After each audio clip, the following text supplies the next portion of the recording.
So, dito na nga tayo guys sa ating application na CapCut. So, andyan na rin yung video ko guys.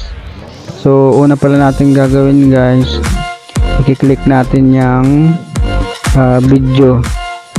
So, click natin yung video guys. And then, hanapin natin yung copy.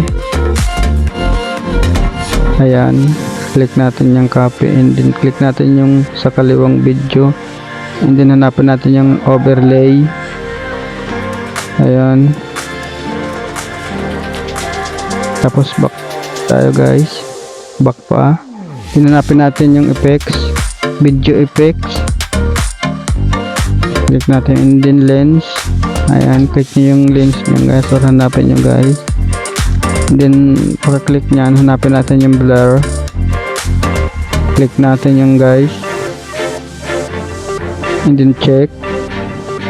Click natin yan. And then adjust lang natin yung blur guys. Hanggang dun sa dulo ng video. Para matakpan talaga yung mukha. So object tayo. And then overlay. Click check.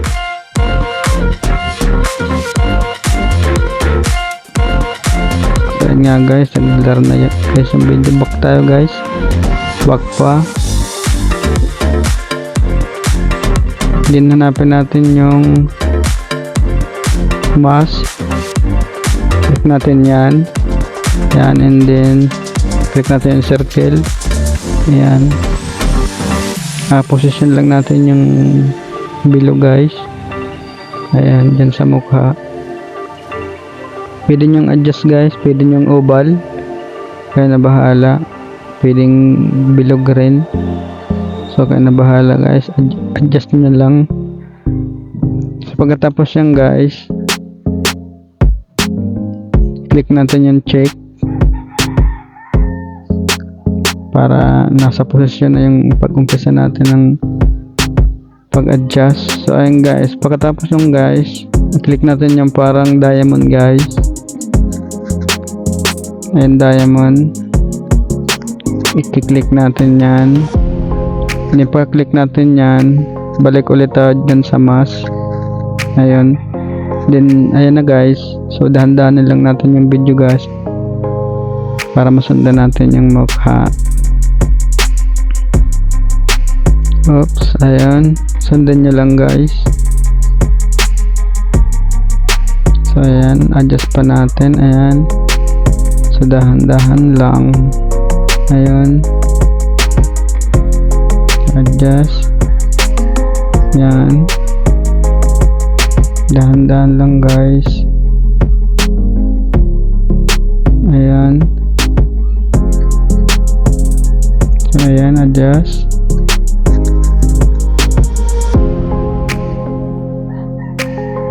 So ayan guys. Sundan nyo lang yung mukha guys. Ayan. So pwede nyo rin naman to guys gawin guys. Halimbawa sa mga video nyo guys na may gusto kong i-blur na mga mukha, o kaya yung mga tulad ng mga sensitibong mga tulad ng plate, number, plaka ng mga sasakyan guys.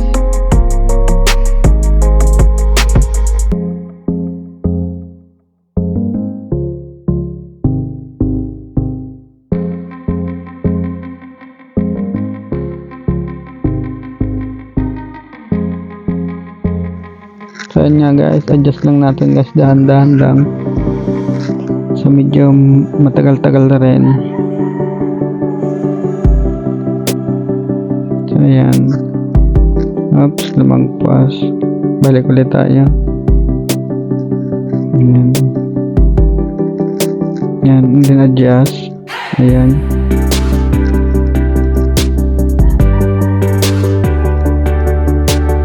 Adjust. Ayan.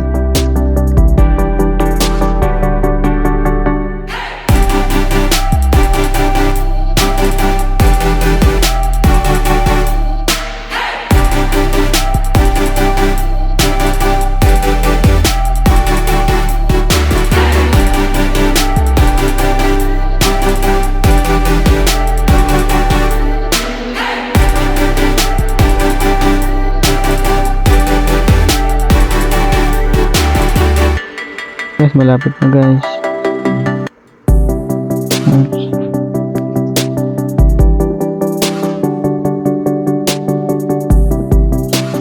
Ayan, matatapos na rin. Konti na lang.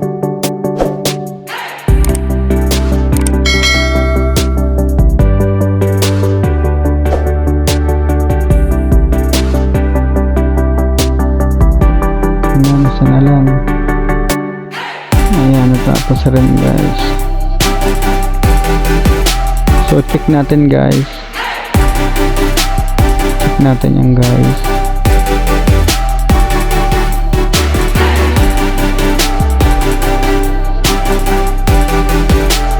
And then try natin i-play guys. I-play natin para makita nyo yung result. Ayan.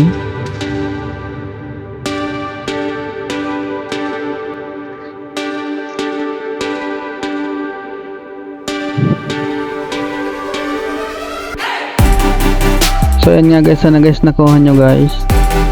So sana guys huwag nyo kalimutan mag-subscribe and i-click nyo yung notification bell para update guys sa mga bago nating tutorial katulad nito na ina-upload. So hanggang dito na lang guys. Thanks for watching. Peace out.